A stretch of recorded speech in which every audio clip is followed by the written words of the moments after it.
It'd be hard to argue if anything is more important than the mural on this project.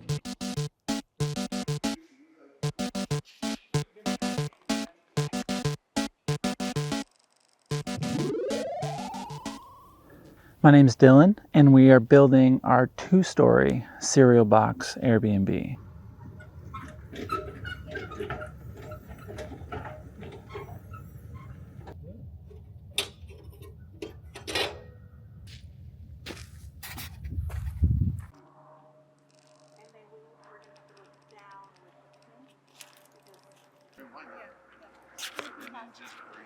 You can do half.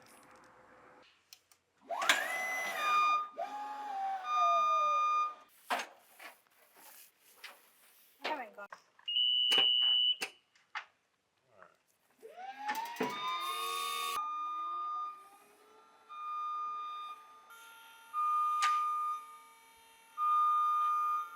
Pretty and pink.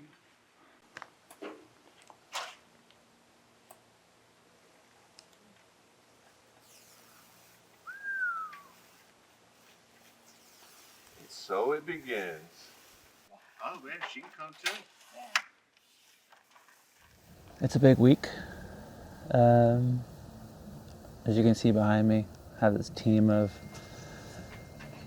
amazing painters and muralists and artists that are spending 5 days out here just kind of making these like renders and graphics a reality and painting them to scale on this 35-foot boom lift.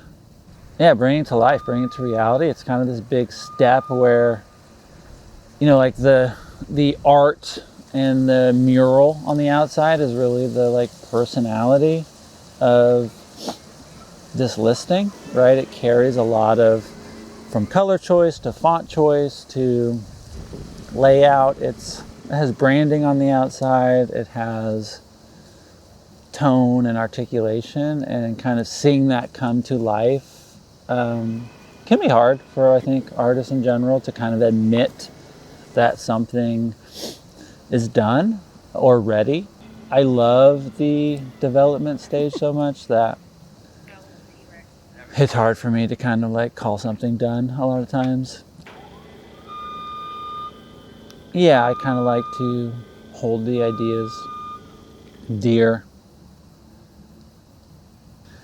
Just right out the gate, they got here on Monday, painted the front wall, right? The first day is really just get the base color on all the walls, and then we'll start blending, sketching the artwork on, and working from there. And the first color went up, and I was like, I hate it. It was like, it's a color I chose. And the swatch that they matched was perfect on paper. It's just a thing with colors and with paint in general, like different hues and midtones get pulled out in different lighting and environments. But sure enough, like in the morning and throughout the whole day, the color felt spot on. You toy over how to phrase something, how to space something in a graphic in Photoshop for so long. And then, committing for it to be painted on a wall is a big step. I think, obviously. Like, it's great to collaborate, rely on, appreciate other artists and their skill and craft, and trust them to do the part that you're, not capable or able to do. Hi, I'm Shelbi Nicole, and I'm here at Cereal B&B painting today with some fantastic artists. We're bringing to life Trey's vision. We travel all over Texas, painting all sorts of creative things. This is definitely one of them. It's kind of hard to choose. When I was a kid, I liked the Honey Smacks. Yeah, and I like Captain Crunch with berries. What else? Frosted Flakes. My dad would always buy those. My name is Sylvia Blanco, and I'm an artist. Where are you from? I'm originally from Mexico, but I've been living in Houston most of my life. First is the white, then is the color, and then like a couple more coats with some darker tones and lighter tones so to make it come alive, and then it becomes, you know, a little bit more. I get to be out here and just try to not obsess over it, which is hard because my job has been to obsess over it. But this part, just help when they need my help or opinion, and then document, film, record, do this cute camera thing. I just want to like keep building. I want to keep bringing it to life and then let people see it and experience it. My name's Chris. I'm one of the painters out here at the Cereal House Project. You know, I'd say we're towards the end. We've passed the hump phase, and now we're just in the tedious painting phase, which generally takes the longest, but provides the most clarity and puts the picture together, I guess. Battling the ladybugs was something I really didn't foresee on the bingo list here. And that was pretty difficult with bugs flying on your face and flying on your neck, into your shirt, somehow into my pants. We do a lot of traveling out to Austin and, you know, put a lot of paint out there, do a lot of murals out there. Other than that, I would say this is one of our longest travel times right here.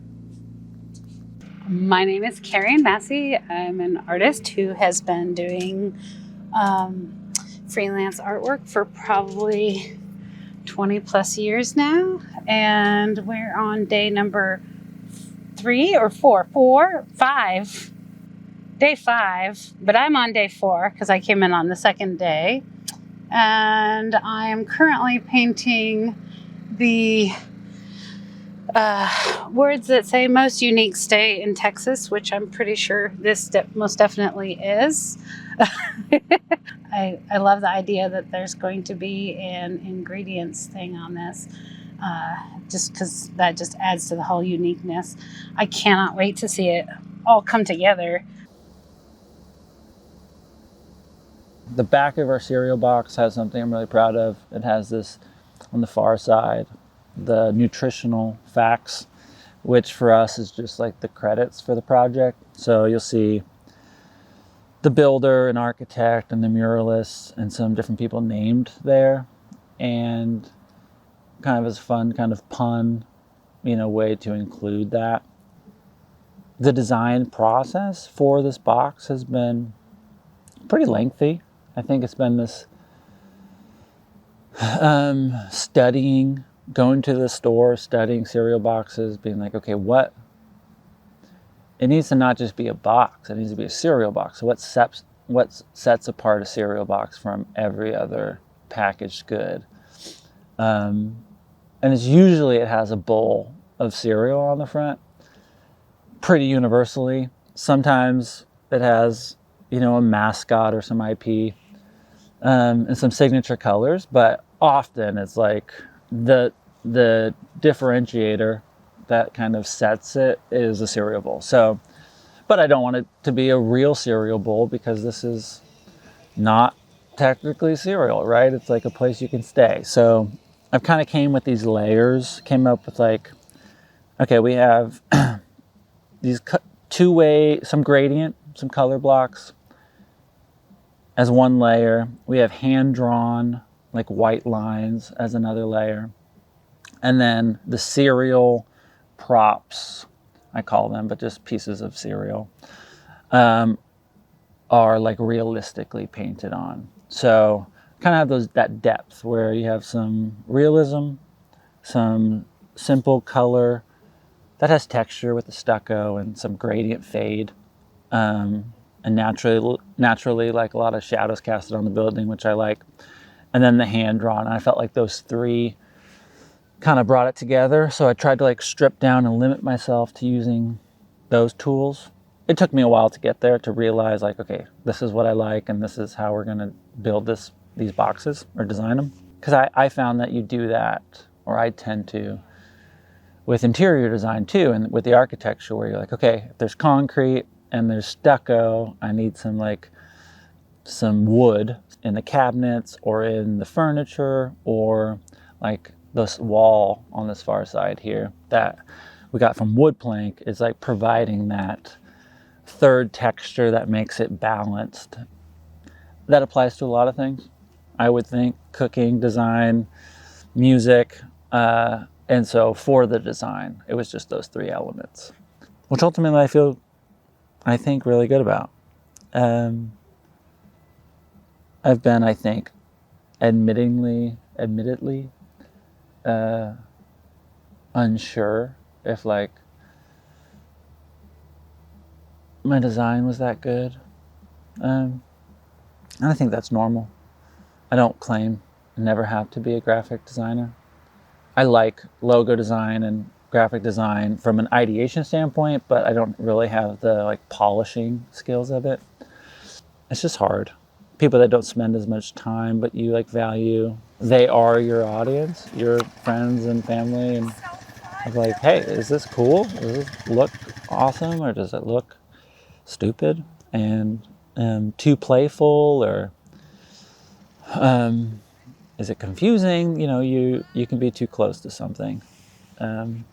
Very easily, you can be too close to something that you're designing and working on. Yeah, I think that's enough. I don't even know if I'm in focus or you can hear me, but over and out. I'm just gonna do some final touch up today, like the end caps of these tabs on the roof. That will kind of help the perspective down from the ground. We're gonna try not to fall off of the roof because I think obvious reasons. So this needs to be this side piece. This top part might be better from the lift. I'm too much of a perfectionist for this job. I don't think this paint loves when it's this cold. I mean, I don't, so I don't know why the paint would. So now we're gonna do the rest of this front, but I couldn't see it. All right, now just boom me out. You know, the worst thing that could happen right now is I drop this and drip it on the amazing art below. So, to keep my wits about me. Oh, we're learning. We're learning how to paint. All right, this is what we're doing. We are taking this beautiful indigo batik, I think it's called. We're going up for a bit. Oh, we're gonna get this tape off. Maybe if I want to go higher. All right, I'm gonna go do a little trim touch up at the top with this top color, which is called Heart Potion. And then maybe have time to still go do the back, hopefully.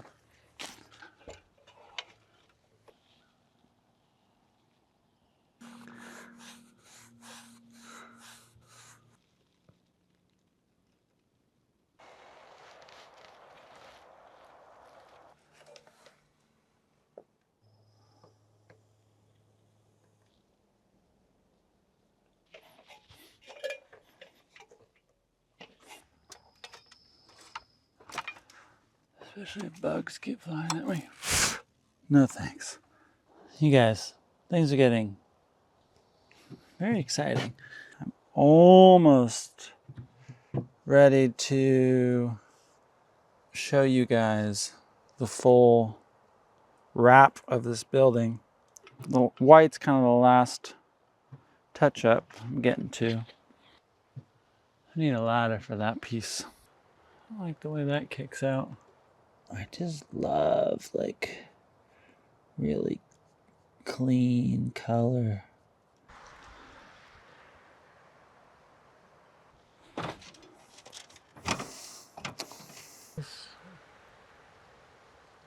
I'll be able to reach a lot further.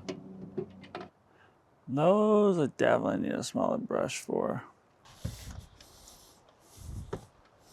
Ooh.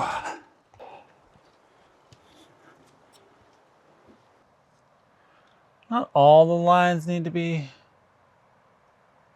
so perfect, but there's ones by the front door. You're gonna be closest to. It's kind of the first thing they look at, especially up close.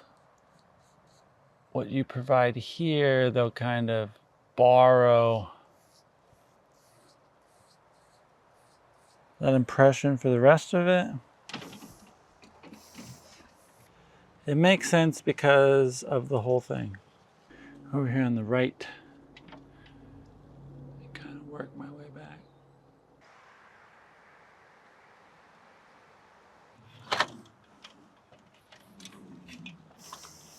This has a little lean to it.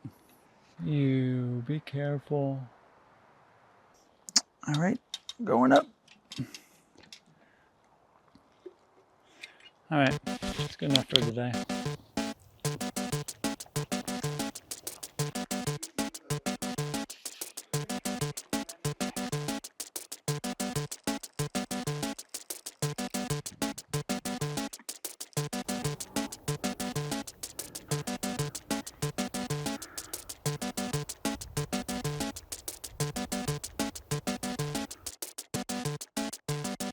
System shut down.